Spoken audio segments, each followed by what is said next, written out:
Oi, Olá, sejam. Oi, Mônica, tudo bem? oi, tudo bem? Então, obrigada pela presença de todos, especialmente a sua, Mônica. Estamos começando, então, a reunião Dr. Nestor de Barros 2024. Eu sou Érica Endo, médica assistente do Instituto de Radiologia do Hospital das Clínicas da Faculdade de Medicina da USP. Lembrando que, se você gosta dos nossos conteúdos, não perca a oportunidade de comprar nossos cursos que são totalmente online, de ultrassonografia e ressonância. E de ultrassonografia, a gente vai ter uma parte prática no dia 15 de junho. Então, fiquem preparados, já marquem na sua agenda. É só acessar, então, o site enradiando.com.br, que está na descrição do vídeo.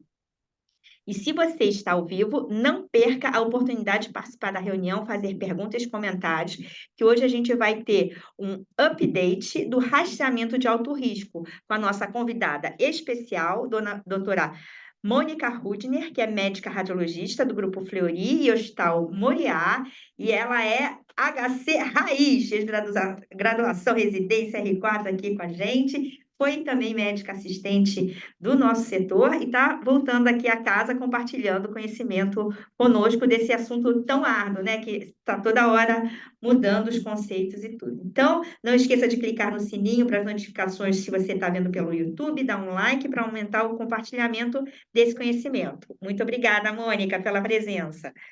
Obrigada, Érica, pelo convite. Vamos lá.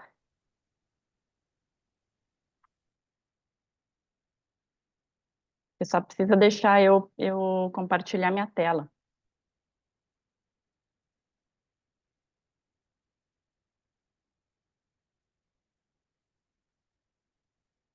Você consegue, Érica?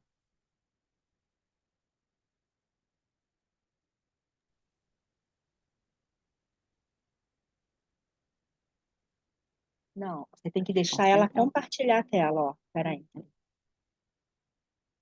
Sim. Make co-host. Peraí. Agora foi.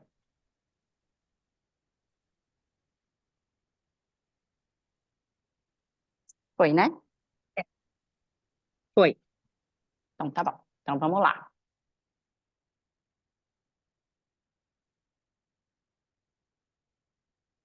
Então, como sempre, né, uma introdução mais básica. E o que que a gente quer fazer, né, no nosso dia a dia? Fazer o rastreamento para conseguir reduzir a mortalidade das pacientes com câncer de mama, né? Não só os exames de imagem estão reduzindo essa mortalidade, mas também os demais tratamentos, né? Principalmente a questão das quimioterapias e terapias-alvo. Sempre que a gente quer é diagnosticar a doença no estágio mais inicial, para que a paciente tenha um tratamento mais fácil e com menor morbidade. E dessa forma ela tenha uma maior expectativa de vida. Existem vários protocolos de rastreamento, né?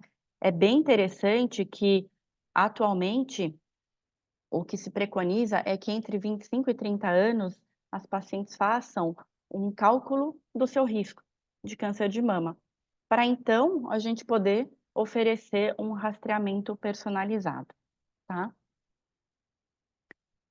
Obviamente, nem todas as pacientes são beneficiadas da mesma forma, tem aquelas com mais risco e aquelas com risco muito baixos, então esse benefício vai ser diferente entre a população e aquelas que, obviamente, têm mais risco de ter câncer de mama são as que mais se beneficiam do rastreamento. Existem inúmeros fatores de riscos, alguns a gente consegue mexer, outros não, né? Então, principalmente, e o principal é o sexo feminino, então não tem jeito, né? Não tem como mudar isso.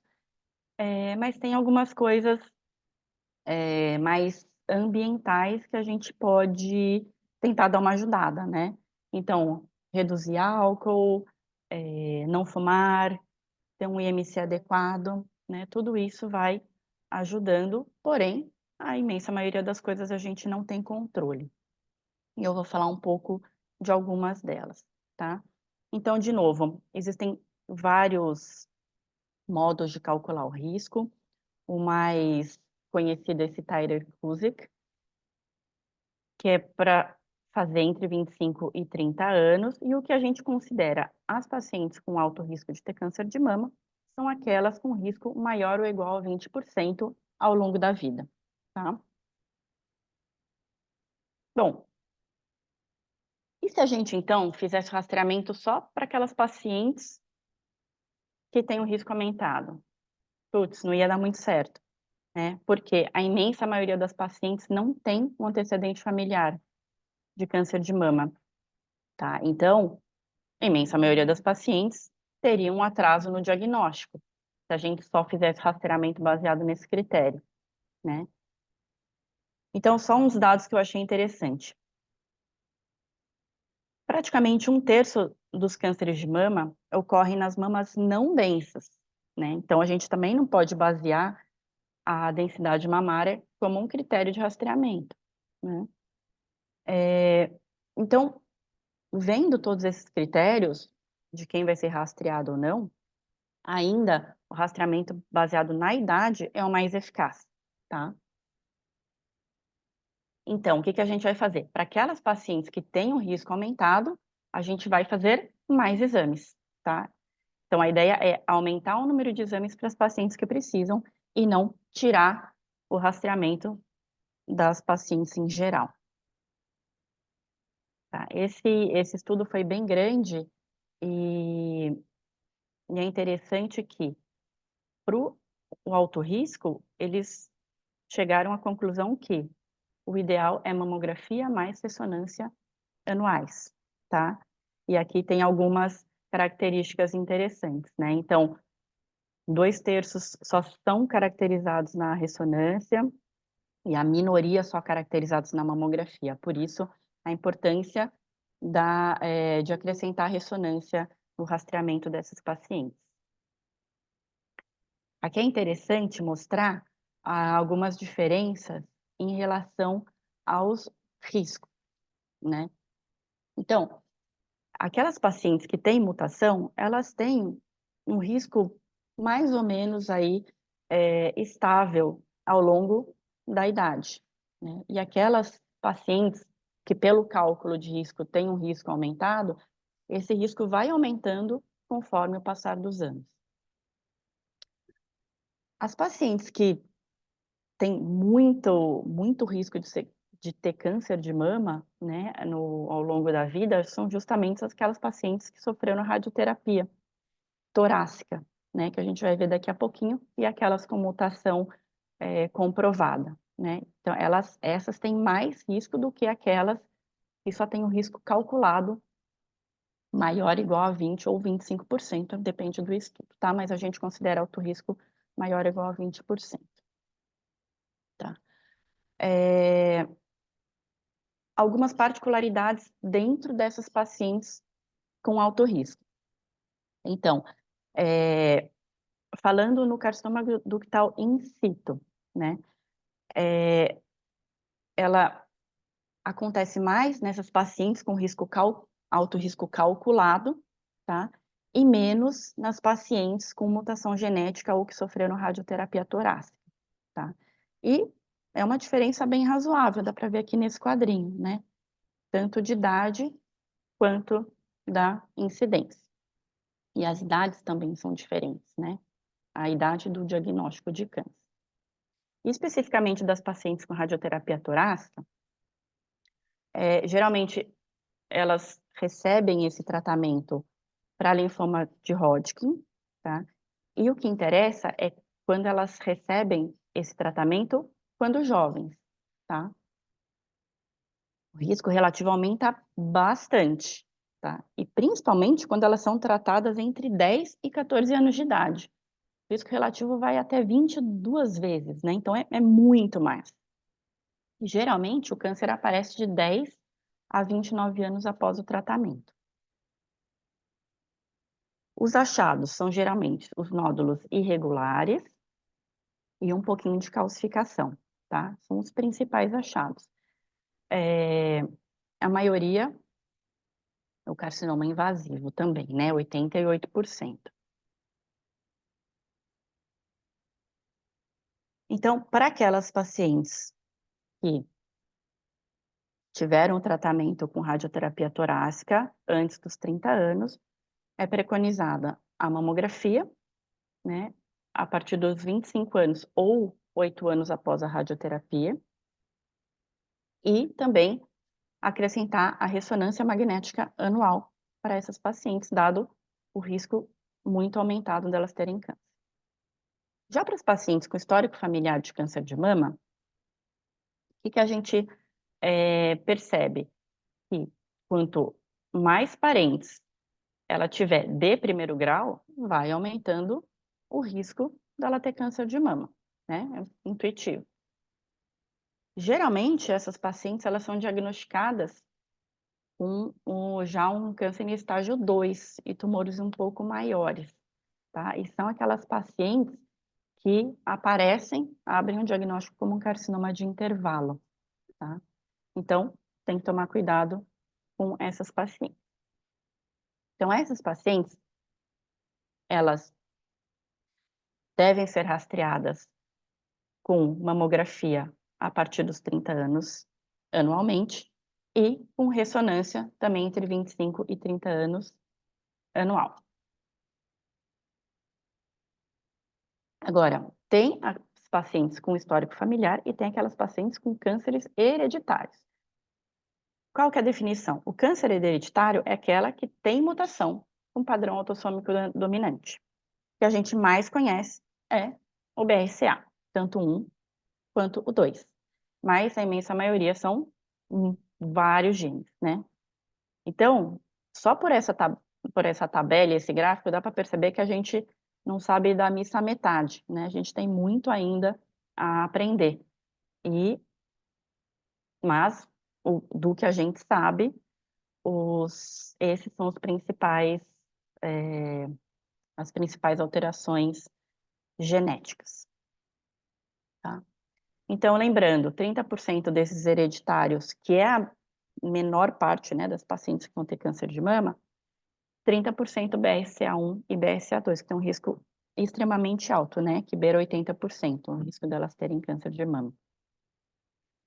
Outros importantes estão listados aí abaixo, e lembrando que na nossa população é muito frequente a mutação do TP53, né, que é a síndrome de Li-Fraumeni, que também aumenta muito a chance de ter câncer de mama.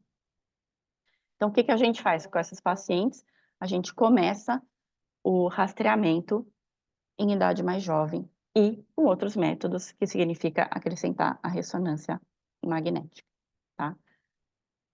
E por que a gente tem que saber um pouco desses testes genéticos, né? Porque muitas vezes nós somos o, o grande link, o primeiro link de discussão com a paciente. A gente está lá fazendo ultrassom, fazendo a biópsia, marcação pré-operatória, e vem essa pergunta, né? Então, a gente tem que ter uma ideia aí desses testes. Mas, como daquela tabela, tem muita coisa que a gente não sabe, né? E tem aqueles resultados de significância incerta. Então, tem que ter cuidado, a gente não tem toda essa formação, então encaminhar para o geneticista. Mas é interessante a gente, pelo menos, saber onde que a gente acha quem deve fazer ou não. Então, tem essa tabela do NCCN, que está bem explicadinho, né, quem deveria fazer esse teste genético, que não é para todo mundo, certo? Porque a minoria tem uma mutação genética. Tá? Então, novamente, para essas pacientes com os genes mais conhecidos, o que a gente pode oferecer? Um rastreamento diferenciado e até uma quimioprevenção ou uma cirurgia redutora de risco, tá? Só para ter uma ideia, olha como muda, né? Aquelas pacientes com BRCA1 e 2, quando elas fazem a mastectomia redutora de risco, elas reduzem em 90% o risco. Nunca zera, né? Mas reduz muito. E aquelas que fazem a retirada do útero e ovários também é 80% de redução de risco, né? Então, apesar de parecer muito radical, é algo que realmente tem muito impacto aí para a vida da paciente, tá? Então aqui tem, né, não dá para falar de todos, né, mas só para vocês terem uma ideia de que existem essas tabelas e que a gente está muito bem servido para esses genes que a gente conhece, tá? Fiz aqui uma tabela, um resuminho dos mais frequentes, digamos assim, tá? Então, só para a gente ter uma ideia do risco da população geral e desses outros casos com mutação genética, né? Então, risco relativo grande, né? 11 vezes mais, 10 vezes mais, 5 vezes mais, né? E cada mutação genética vai ter um comportamento biológico diferente e vai dar lesões diferentes, né? Então, a gente sabendo quais são essas lesões, a gente sabe o padrão de imagem de cada uma delas, tá? Então, resumidamente, agora tem uma obra aqui bem em cima da minha cabeça. Desculpa, não sei se vocês vão conseguir ouvir, qualquer coisa vocês me avisam, tá? Então, BRCA1, BRCA2, lembrar que pode acontecer daquelas lesões que parecem B3, porque elas têm um crescimento muito rápido, tá? E dada a idade que geralmente aparece o câncer, a gente tem que rastreá-las bem cedo. Começa entre 25 e 30 anos com ressonância anual. E a mamografia a partir dos 30, tá? Da mesma forma, o Lifraumene, ele também começa muito cedo. Então, vamos começar entre 20 e 30 anos já com ressonância, tá? E a partir de 30, acrescentar a mamografia. Esses outros tumores são um pouco menos frequentes, mas também é interessante saber como ele começa. Por exemplo, obtém com 30 anos, a gente vai começar o rastreamento mais ou menos com essa idade. E assim sucessivamente. Então, tudo tem uma lógica dentro desse rastreamento, que seria um rastreamento personalizado, né? Então, muito importante, não tem BRADS3 para as pacientes portadoras de mutação BRCA, tá? Tem que biopsiar. O BRCA2, ele tem um comportamento de imagem mais parecido com o da população geral, então pode ter calcificação. Interessante que esse artigo fala que 2/3 dos casos de câncer nessas pacientes que têm essa mutação genética acontecem no terço posterior da mama. Então, acendeu o alerta, né? Mas essas mutações, elas têm muitas variáveis. Então, por exemplo, nesse artigo aqui, ele fala que a mutação SHEC2, ela vai depender se você tem antecedente familiar de câncer de mama, do tipo de mutação nesse gene e até dependendo do país onde você mora, vai ter diferença no risco relativo, tá? Então, vamos ver um casinho, né, porque a gente gosta de figuras. Então, essa paciente que ela já tinha um diagnóstico de síndrome de Lifraumene, por conta disso, ela fez uma adenomastectomia profilática e na peça cirúrgica foi visto um carcinoma microinvasivo. Ela, no ultrassom de rotina, foi visto esse mini nódulozinho aí, ó, perto da cápsula fibrosa. A gente colocou um marcador para ver na mamografia, né, se tinha representação e tinha, né, era um nódulo aí com umas calcificações associadas, não tem jeito, BRADS 4, e realmente era um carcinoma microinvasivo, tá? Essa paciente fez, então, uma ressonância, tinha um mini realce ali ao redor do clipe, né, da marcação da biópsia que foi feita pelo ultrassom e confirmou na cirurgia que era um carcinoma invasivo, né? Então, na biópsia deu microinvasivo e na cirurgia deu invasivo mesmo, grau 2.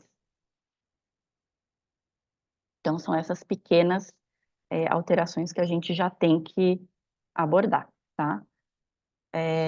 Essa paciente também tinha outro realce, né? Tinha um realce um pouco mais extenso na mesma mama, que era um carcinoma in situ, tá? Grau 3, de alto grau. Então, aqui pelas recomendações, de novo, né, martelar, sempre paciente que tenha mutação nela ou em parente de primeiro grau, ela tem que começar a fazer rastreamento com ressonância, tá? BRCA1 e 2, a partir de 25 ou 30 anos, ressonância anual, e a mamografia ou tomossíntese disponível a partir dos 35 anos. As síndromes genéticas, a partir de que ela descobre que ela tem a síndrome genética, né? Mas não começar a mamografia antes dos 30, tá? Isso serve para todo mundo. É interessante aqui que a ressonância também a partir de 25 ou 30, mas geralmente é mais quando ela tem esse diagnóstico, né, que é um pouco mais tarde. Agora, para as pacientes com síndrome de Li-Fraumeni, já começar com 20 anos, né, porque é muito frequente aqui, e ela tem um alto risco de câncer de mama e muito jovem, tá? Pacientes com irradiação torácica antes dos 30 anos, geralmente começam 8 anos depois que ela fez esse tratamento com radioterapia, tá? Mas respeitando o limite aí de 30 anos para começar a mamografia e 25 a ressonância. E aquelas com risco calculado, o que a gente preconiza é, geralmente, começar 10 anos antes da paciente, da família, né? Da parente que teve o câncer de mama. Então, se teve a se a mãe teve câncer com 45, ela vai começar com 35, tá bom? Tanto a mamografia quanto a ressonância.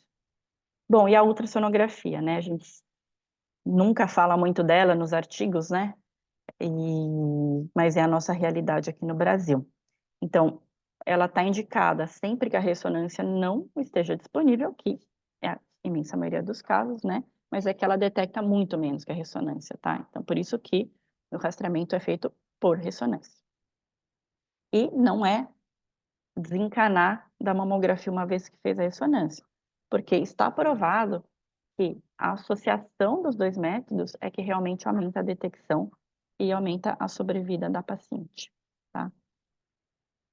E só para ir chegando ao final, eu coloquei esses artigos aqui, que são desse ano mesmo, para mostrar o que está saindo muito estudo sobre rastreamento com ressonância magnética nas pacientes com alto risco. Então, esses artigos todos vêm comprovando a eficácia e a importância da gente associar esse método no rastreamento, tá? Então, ela é efetiva e, principalmente, ela detecta lesões iniciais, e é isso que vai mudar o tratamento e o prognóstico e a sobrevida dessas pacientes, tá?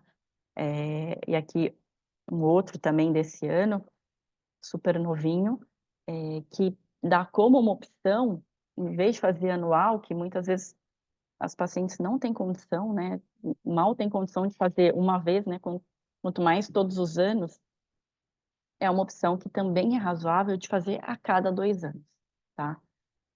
Mas sempre, não é para todo mundo, é calculado o risco-benefício de cada paciente, né? Porque se a gente faz para todo mundo, para pessoas que têm pouco risco, a gente vai achar muito falso positivo, vai ser muita biópsia, vai ser muito estresse desnecessário, tá? Então, o que a gente espera é que a ressonância abreviada venha aí para ajudar, né, tanto as pacientes quanto nos ajudar, né, porque a gente vai ter menos imagens para avaliar, e outros métodos aí que talvez nos ajude e ajude muito essas pacientes que têm um risco maior de ter câncer de mama. Então é isso, muito obrigada. Vamos abrir aí para as perguntas.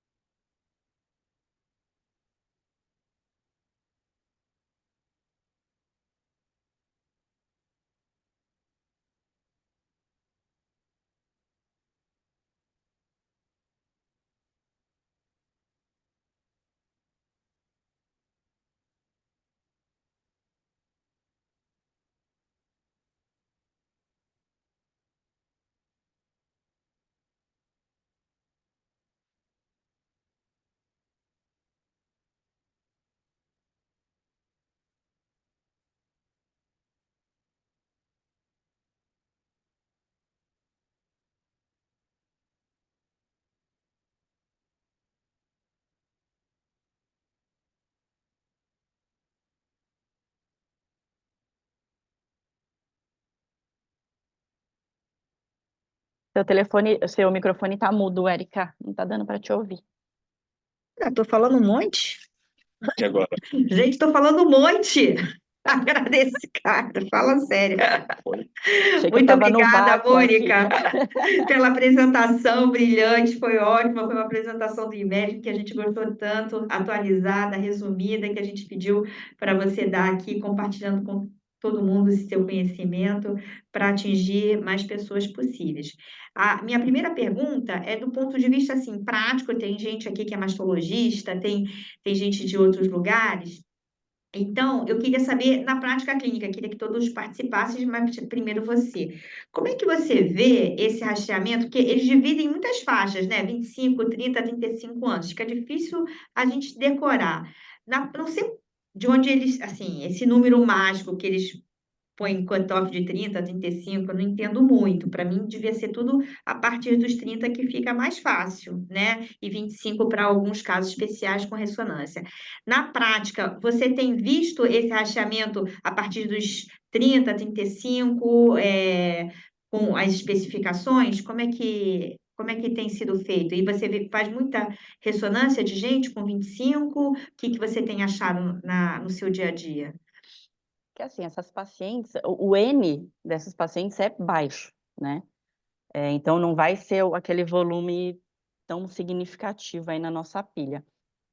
A partir dos 30, tem bastante, viu? Eu acho que realmente isso tem sido incorporado aí na prática clínica dos mastologistas. É,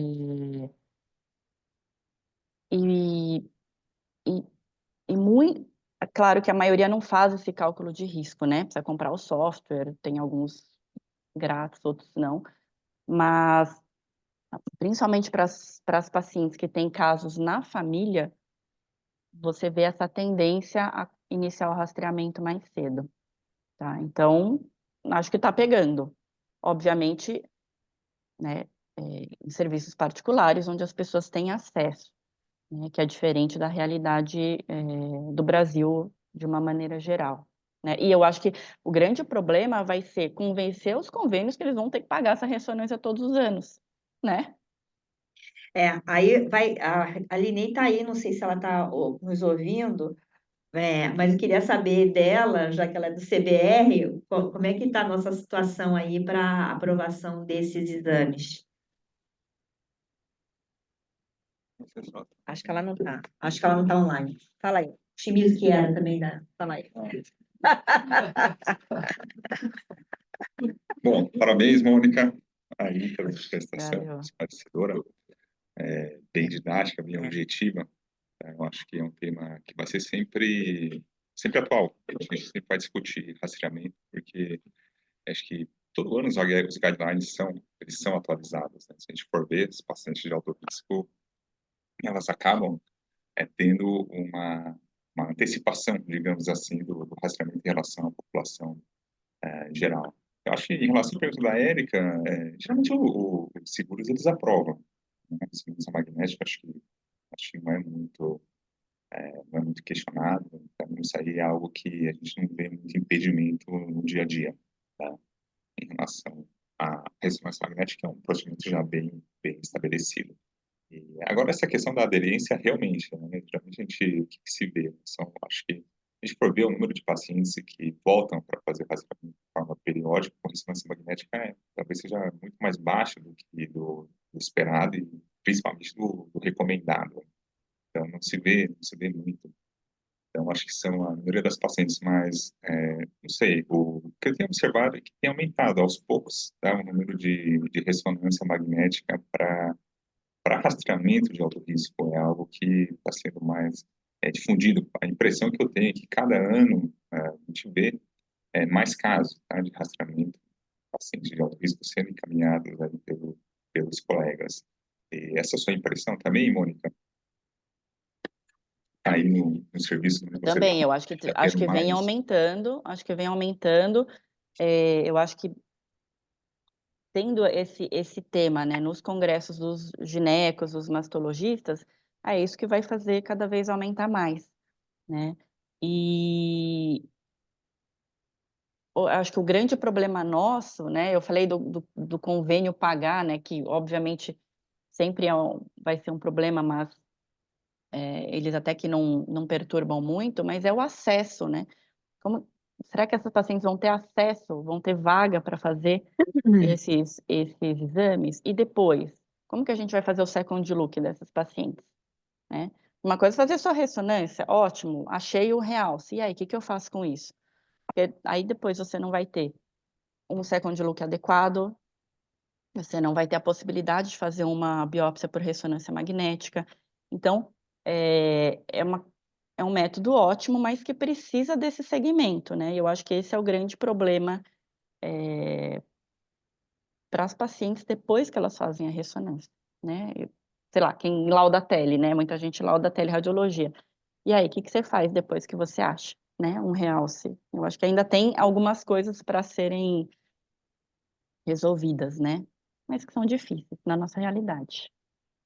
E eu acho que isso também tinha que ser, tudo tem que ser regulamentado, né? Então, eu acho que esse é o grande papel do Colégio Brasileiro de Radiologia, né? Tentar regulamentar todas essas situações. Eu tenho outra pergunta brainstorm aqui para vocês que tá e não tá no assunto de hoje, né? Que é o seguinte: nesse contexto de rastreamento de alto risco, você vê também pacientes que não são incluídos no alto risco, mas assim, não raro, aqui no HC a gente tem alguns pacientes assim, que, por exemplo, homem com câncer de mama, teve um BRCA2. Como não é um assunto da moda, né? Você vê que eu, teoricamente, acho que ele tem mais chance de ter um outro câncer, ou o filho, não sei, do que um paciente transgênero, que não tem alteração genética, só tem o risco aumentado por coisa exógena. Mas como é moda, existe muito, tem isso, né? Moda de artigo, moda de Covid, essas coisas. Então, tem esse tipo de considerações a fazer, né? E é interessante que não cai nesse conceito. Se alguém viesse te perguntar, porque isso foi uma pergunta feita por um estudante aqui do HC, que o pai dele teve câncer de mama, tinha alteração BRCA2. E aí ele perguntou: você acha que eu preciso fazer rastreamento se eu tiver alteração BRCA2? O que você acha, Chimila? Então, aqui no Porque artigo, não tem, né? nos consensos fala a mutação pessoal ou em parente de primeiro grau. Então, entra no parente de primeiro grau. Porém, todos os artigos falam de mulheres, Mulher. né? Então, eu não sei, não tem essa resposta oficial, digamos assim, né? Porque pela sua tabela teria mais CDIS. Então, talvez esses homens também fossem beneficiados, porque pareceria como Com calcificação e não como calcificação. nódulo Aham, palpável, né? sim. E a gente vê que eles, quando têm o diagnóstico também um pouco mais, assim, maior a lesão. Então, Os homens, é, quando tem diagnóstico, é, já metade já tem linfonodo comprometido, né? é, Porque eles não é, fazem exame, só fazem quando estão é, palpando muito é, tempo. Palpando, crescendo, e é, falar, não é nada, não vai ser. Isso não é a população que procura, né? é. Então, O que você aconselharia, mesmo não estando nos livros, você aconselharia a fazer? Eu aconselharia a fazer. putz, eu aconselharia ele fazer um painel genético, né? Não, fez e deu alteração BRCA2 Não, no filho. no filho. Ah, sim, sim. Ah, eu acho que sim, né? Eu Meu teria filho é meio medo. médico, ficou encucado. Não, achei que era só do pai que tivesse o Dos BRCA. dois deu alterado. Ah, eu acho que eu faria, hein? E você, Chimizo? Eu desconheço guidelines, estudo de Não tem. risco para essa população, tá? Eu não saberia dizer se está recomendado ou não, tá? Para esse subgrupo, para um homem com um parente de BRCA. Eu acho E que ele com tem, alteração também. mas tem assim, alguns trabalhos que falam, né, que o risco dele já é um risco aumentado que eventualmente poderia ser considerado, tá? Mas eu não tenho aí uma Eu vi dois resposta Que artigos. assim, eu não sei se definitiva, tá, para passa esse os grupo de pacientes. 20%, né? Eu não sei mesmo. Agora, sim, claro, ele vai ter que ver pâncreas, próstata, né? Outras coisas que também vão ter o risco aumentado com BRCA2. É. Eu vi 2 artigos só falando sobre isso e um falava que não tinha esse consenso, chegou a essa conclusão, que não tinha consenso, poderia ser benéfico, e o outro falava que não, que deveria fazer. São só 2 artigos mesmo que eu tinha achado. Acho que o Mas N é é muito pequeno, complicado. né? É difícil É, fazer um é bem, estudo grande para chegar a uma é, conclusão dessa, né? acho bem difícil. Quer falar alguma coisa? Então, esse último estudo aí, esse trabalho que a Mônica mostrou, tá, desse Hum. rastreamento, uma população de alto risco no trabalho, que foi publicado, foi esse ano, né, que você mostrou, Mônica, o trabalho agora de Isso. 2024. Vocês verem, olha a taxa de detecção de câncer de mama, 20 por 1000, tá? Uma taxa alta. Isso. Então, em geral, os trabalhos de ressonância, eles mostram isso aí, né? Você começa a aplicar rastreamento, a taxa de detecção varia de 15, 20 mil, 14 por 1000, tá? Só para a gente ter uma ideia, a taxa de detecção da mamografia na população geral é de 4 a 5 por 1000. Então, se multiplica esse número aí por 4 a 5, o que a ressonância detecta? Então, e até o Dance Trial, que trabalhou com uma população de mama densa, né, mamas extremamente densas, aquela categoria D, a taxa de detecção dele foi super alta, nessa média aí também. Então, o que acontece? Quando você faz o rastreamento de ressonância magnética, a primeira rodada, praticamente você já consegue pegar todo mundo. Você pega os cânceres lá, desde os cânceres tamanho maiores, e também você começa já a detectar os cânceres menores, que seriam pegos, tá, nas próximas rodadas, ou de mamografia ou de ultrassom, se a paciente não fizesse. Então, a ressonância não antecipa, ela antecipa essa detecção. Então, essa antecipação da detecção se conclui, né, ou que se hipotetiza que seja algo benéfico. A gente não tem, né, um estudo definitivo, né, de redução de mortalidade. O que a gente tem é que detecta de forma mais precoce em estágios iniciais. E como conclusão é que isso realmente, né, algum benefício você vai trazer para o paciente, não necessariamente em redução de mortalidade, né? Necessariamente que é difícil você provar que você precisa de um segmento muito grande, mas com certeza, né, pelo menos um descalonamento de tratamento para essas pacientes a gente vai ter como benefício, que já é algo bem interessante, né? E Porque bem, muita gente, bem porque muita desejado. gente, tem muita gente que fala contra, né, o rastreamento, fala que não, tudo bem, as drogas evoluíram, não vai ter uma redução tão grande de mortalidade, mas, pô, com um tratamento muito mais agressivo, né? Então, será que não vale a pena? Né? É uma pergunta importante. Provavelmente, assim, né, provavelmente ele deve reduzir. É difícil mostrar isso na prática, tá? Que estudos de redução de mortalidade dos segmentos são extremamente longos, né? Para você ver, como você falou, né? Os pacientes vão receber tratamento sistêmico, tá? Elas vão receber aí um acompanhamento grande. Então, essas pacientes têm uma sobrevida, né, muito grande. Então, eu acho que só esse benefício de você detectar de forma precoce realmente já acaba fazendo muita diferença. E a gente tem que lembrar, né, que, na verdade, eu acho que a detecção precoce, além de ter esse tratamento, a gente, às vezes, pode prescindir de quimioterapia, e como você falou, né, Mônica? Só que, assim, eu não sei se é uma teoria da conspiração, mas às vezes eu fico achando que o pessoal quer mais é que faça quimioterapia para ter benefício econômico, né? E querem acabar com esses métodos de prevenção. Então, a gente tem que pensar também que tem um conflito de interesses, um lobby de interesses, né, com essa coisa de rastreamento, né, que eu acho que é uma coisa considerável. Alguém quer fazer alguma pergunta, aproveitar a oportunidade de fazer alguma pergunta para a Mônica? Quer? Tem. Quer falar? Não, tem mais perguntas. Se ninguém mais tiver, aberto aqui na plateia, ninguém tem mais. Se alguém aí está online quiser fazer uma pergunta, está aberto. Se não, pode agradecer Chimizo, mas é a Mônica. interessante que esses trials, eles acharam benefício na primeira rodada e na subsequente, né? Então, é É, bom mesmo, né? Acho que é bem Porque a primeira interessante. rodada, ela sempre vai É a ser mais importante, claro. importante.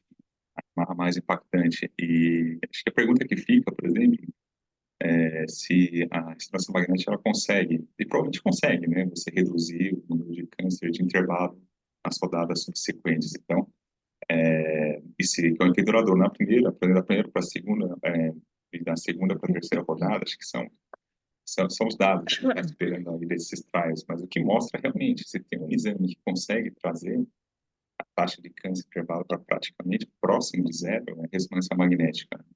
Mas, um método caro, é um método complexo, tanto na execução como na leitura e no manejo dos achados, muitas vezes, você citou, né, biópsia por ressonância.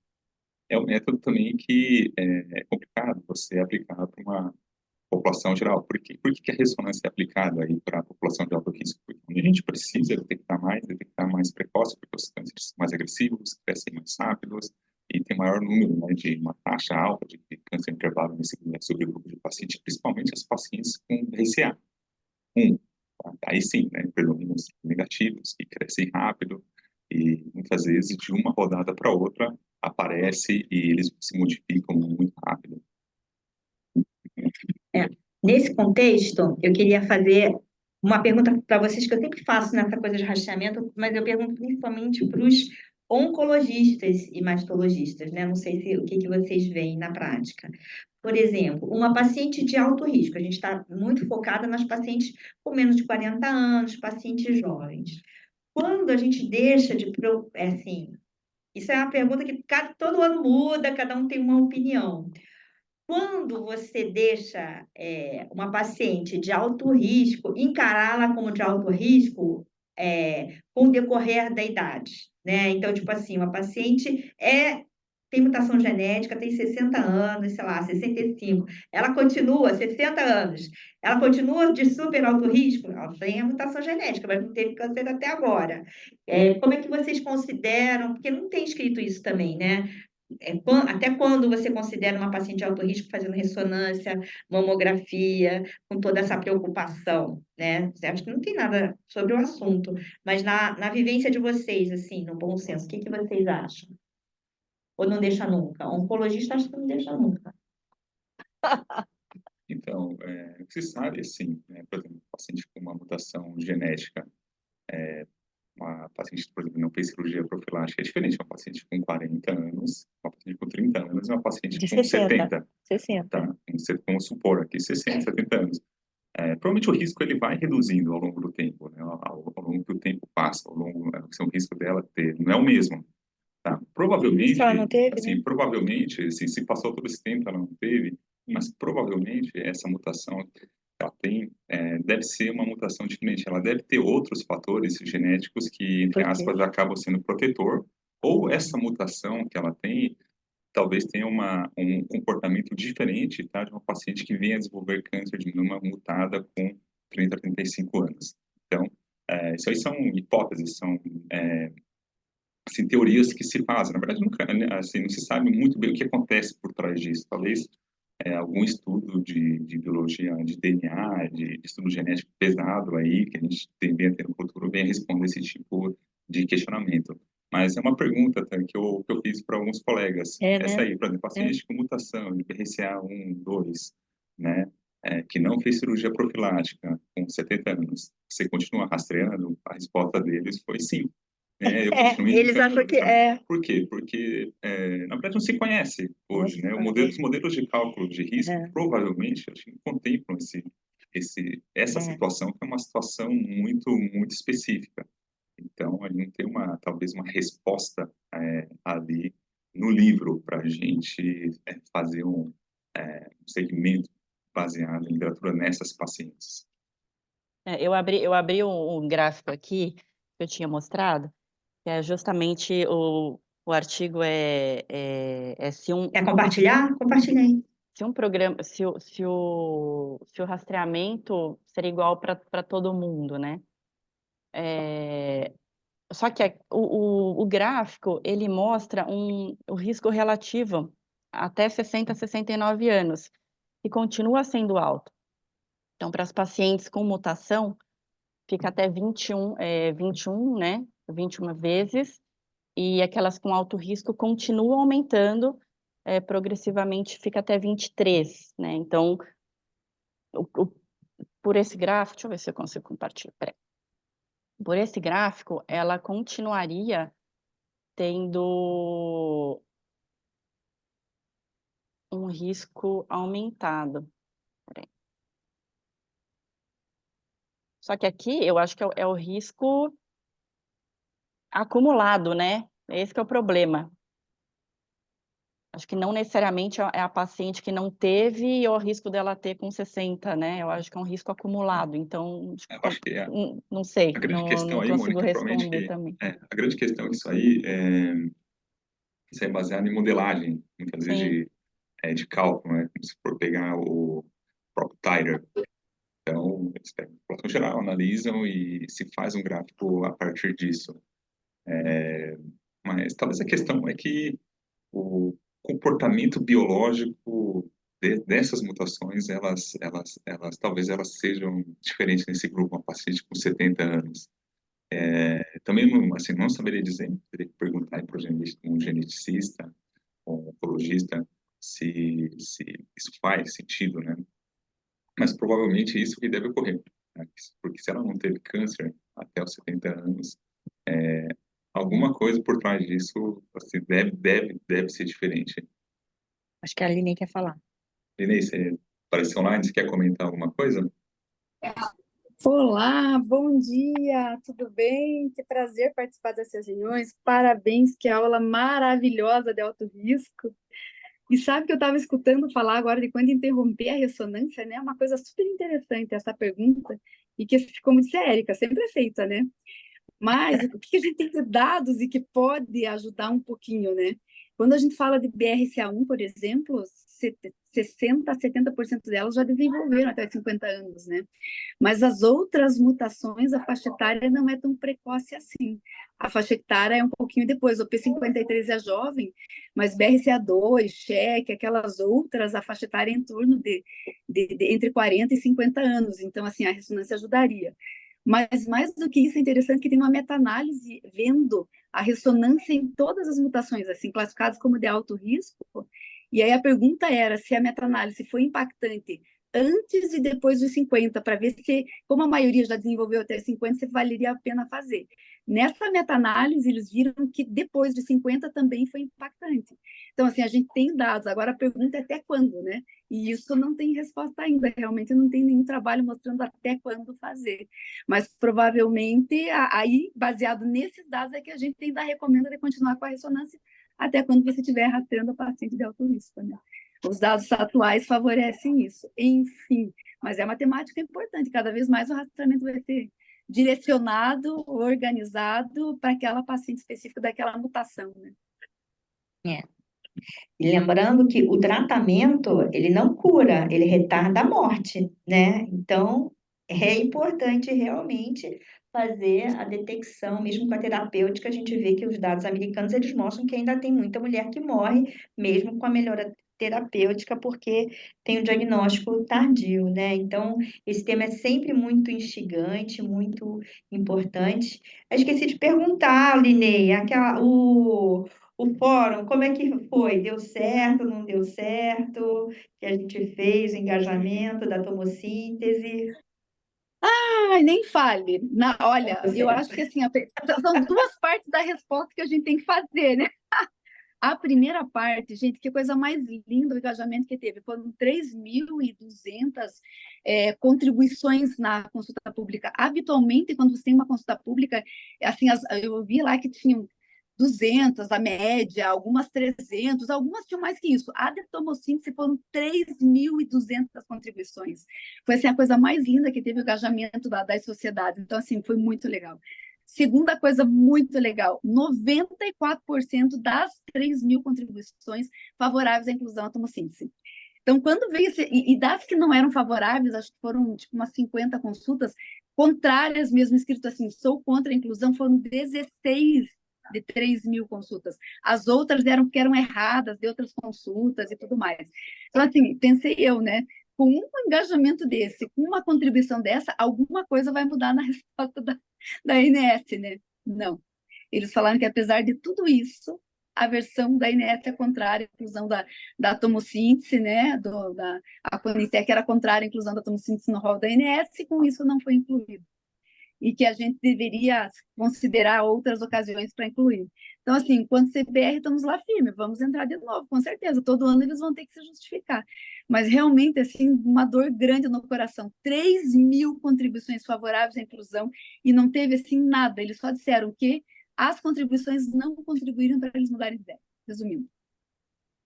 É complicado, né? Porque, na verdade, você está restringindo, né, para as pacientes que não têm acesso, né? Nem todo mundo, mesmo a classe média, é difícil você ter acesso à tomossíntese, ter que pagar o exame para fazer. Isso também onera a, as clínicas particulares, eu acho, né? Não sei.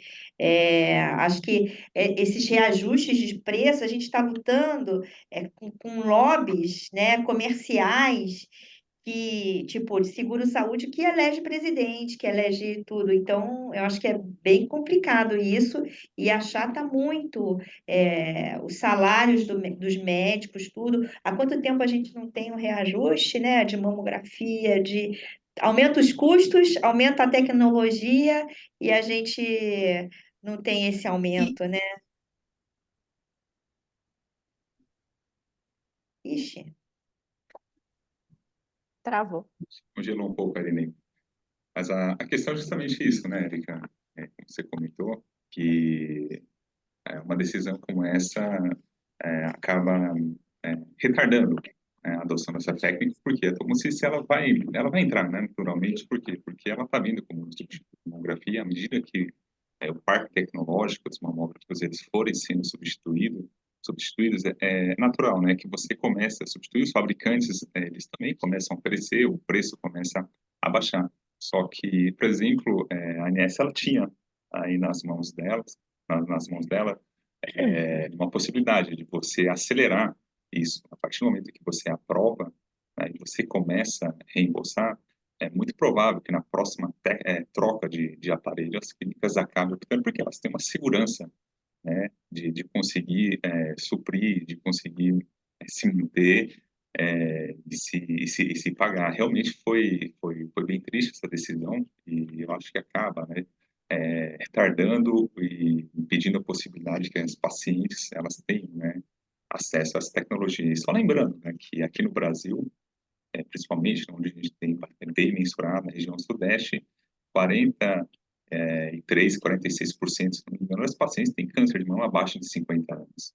E é um subgrupo que a gente sabe que predomina as mamas densas, que é justamente onde a tomocístese ela entra ali para ajudar, para detectar lesões menores. Então, para cá, para a nossa população, realmente seria uma tecnologia bem interessante que viria de encontro à população que a gente mais precisa. Porque mama densa a gente sabe que mamografia 2D ela pena bastante. Né? Então, a tomocíntese provavelmente viria para ajudar nesse cenário. Não, e o que chama mais atenção que nas outras vezes que ela foi que foi negado, né, a inclusão da tomossíntese, era porque eles diziam, ok, aumenta a taxa de detecção, melhor, reduz falso positivo, é uma tecnologia maravilhosa, mas não tem estudo de custo-efetividade. E agora, com o estudo de custo-efetividade, foi mostrado que reduz o impacto orçamentário, que reduz reconvocação, né? E com isso seria custo-efetivo para os pacientes. Mesmo assim, foi negado. Então é difícil, mas é a luta constante que nós vamos e não vamos desistir, né? A gente tem que fazer a nossa parte. Mas que vai entrar, né? Não tem como.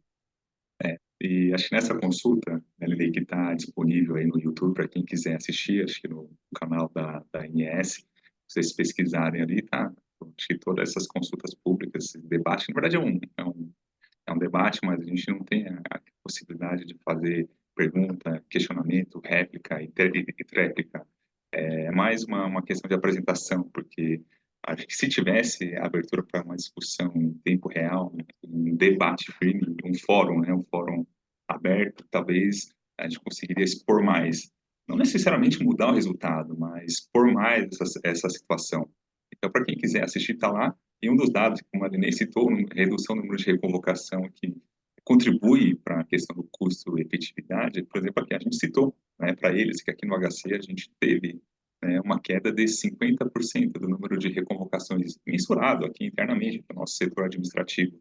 Ou seja, depois de 2020, que a gente começou a fazer tomosínteese para todo mundo, as nossas reconvocações caíram em 50% aqui do dia para a noite. Tá? Só a gente fazer esse tipo de mudança. Hoje a gente reconvoca muito, muito pouco, porque a tomossíntese ela tem esse papel, né? O paciente que mais precisa disso, ela precisa ser menos sempre convocada, é paciente do SUS. Porque uma passagem de ônibus, por exemplo, de condução, e um dia de trabalho perdido para essas pacientes pesa, e pesa muito. Tá? Então, por isso que reconvocar menos não é só, tá? Você deixar de fazer menos exames. Então, um impacto social muito grande por trás disso aí. Então, realmente foi uma pena, né? De chorar, né? Não conseguir aprovar aí a tomossíntese. Mas vamos lá, né? Vamos lá, lutaremos sempre, né? Gente, então, eu gostaria de agradecer novamente a Mônica pela essa brilhante apresentação, né? Está sempre convidada todo ano para compartilhar seu conhecimento conosco.